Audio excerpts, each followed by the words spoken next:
Although Europe is still under lockdown at this time, governments across the continent are now in an unenviable position of studying the relationship between lives lost to the virus and those to the inevitable drop in living standards in a post-pandemic economy.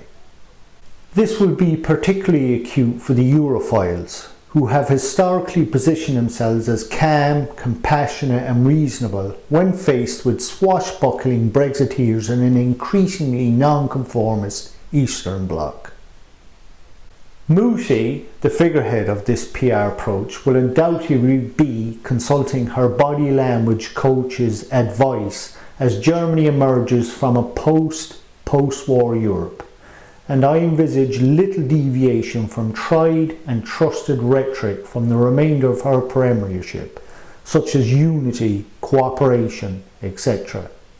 Her situation is not dissimilar to Churchill's in 1945, who found himself something of a Jurassic figure, at odds with a brave new order, and therefore it is ironic considering she helped tear down the Iron Curtain he identified, only to find her successor will be draping it all along the borders with the Mediterranean. Europe has changed as much in 5 weeks of lockdown as in 5 years of war. Southern is the new Eastern Europe. Let's be clear, this has been cataclysmic for the EU, Europe and America. The West finds itself cap in hand for basic necessities to the very power where it all started. Through globalism, there is arguably not a single factory in America or Europe producing face masks. It is also the very mechanism that has secured the spread of this contagion worldwide. Whatever for the loss of strategic supply lines and soft power, hard power has also suffered, with American and French aircraft carriers being knocked offline. The increasing amount of nihilism experienced by Westerners towards the West since the noughties has just reached crush depth. We are now the drunk driver crawling from underneath an upturned car.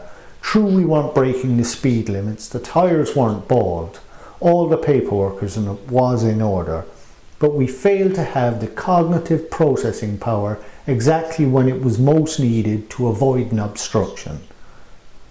As a nation or national, we may lose our licence, job and all the socio-economic fallout from that. We may choose to go to rehab in a vain attempt to regain credibility, all the while hiding vodka in the mouthwash bottle.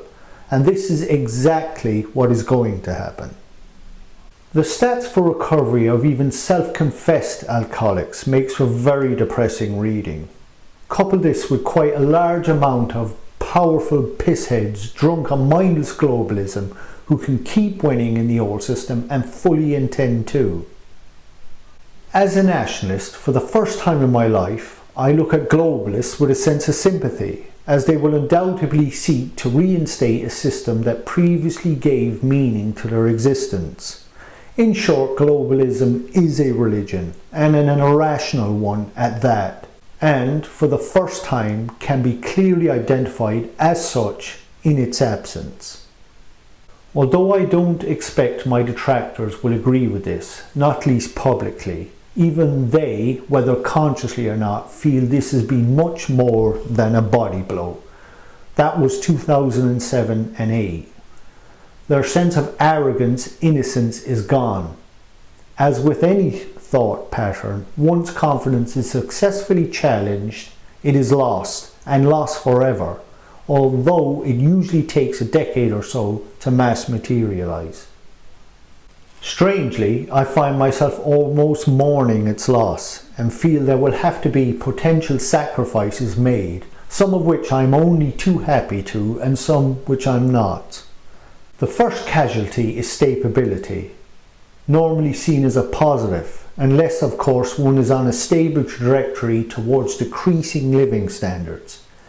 Chaos is the new normal, and to be blunt, those best able to normalise this will thrive in a new architecture. Security will be the new capital on which you will be taxed. As a veteran, of the Great Recession, I have learned through experience shocks like this are not without their long-term consequences. For example, my local Tesco is now as vital to healthy people in this crisis as a hospital is to the sick. Contrary to the Bernies and Corbynistas, the capitalists have thus far honoured the social contract, and I have seen few examples of them taking monetary advantage of the situation. Unlike the public sector, however, Tesco and its workers won't be demanding more funding and pay rises post-crisis. Indeed, on the contrary, it is here that the front line must be established against the medical industrial complex. As I speak, over 900 people a day are dying from this virus in the UK, and it is on target to become ground zero on the continent. This on an island whose National Health Service is currently the third largest employer in the world. To be fair, there were political failings, but that was true also for the Falkland crisis of 1982.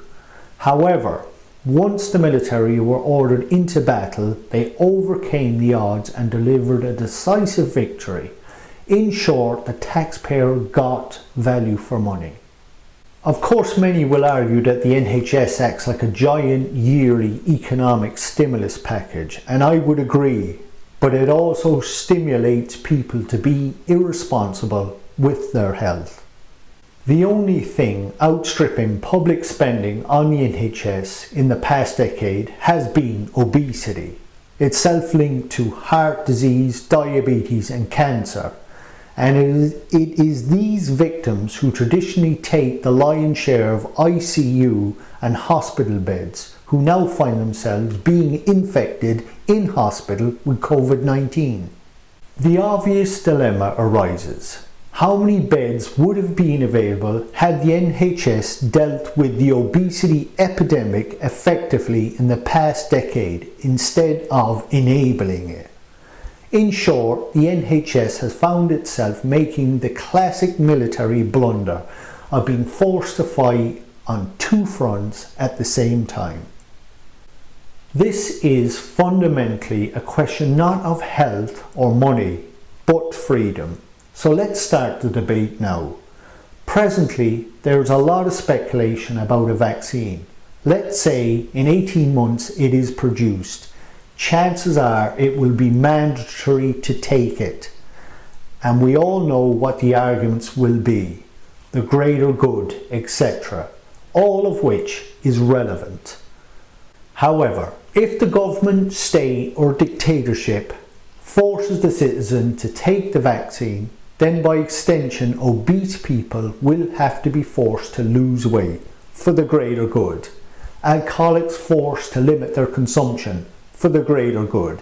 Smokers and recreational drug users forced to comply for the greater good.